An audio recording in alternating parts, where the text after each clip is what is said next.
Karomah kedua, Syekhona Khalil membaca isi hati muridnya.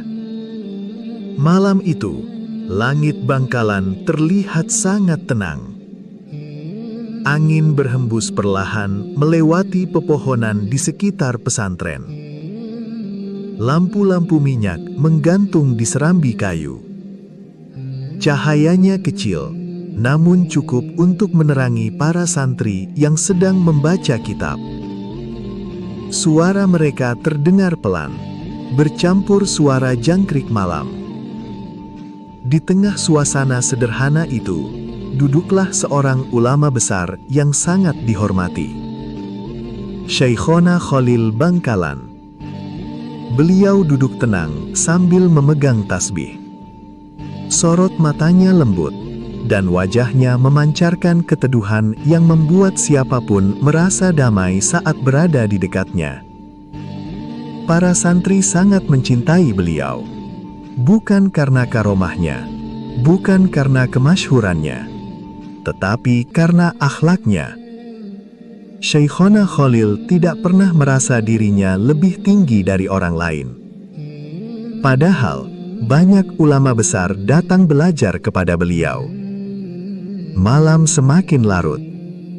Satu persatu santri mulai kembali ke kamar masing-masing. Namun malam itu, ada seorang santri muda yang masih duduk sendirian di sudut pesantren.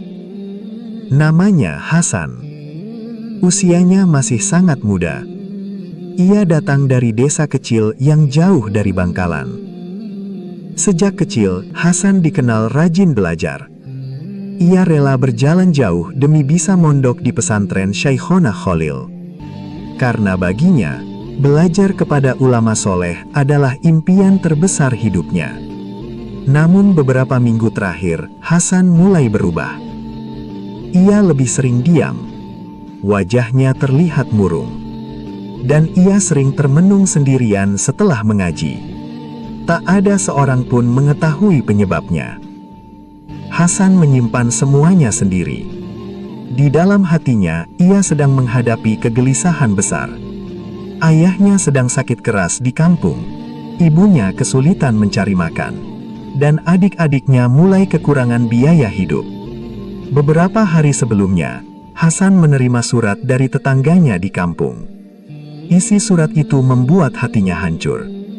Kondisi keluarganya semakin sulit. Dan sejak malam itu, Hasan mulai berpikir untuk berhenti mondok. Ia merasa bersalah tetap belajar di pesantren. Sementara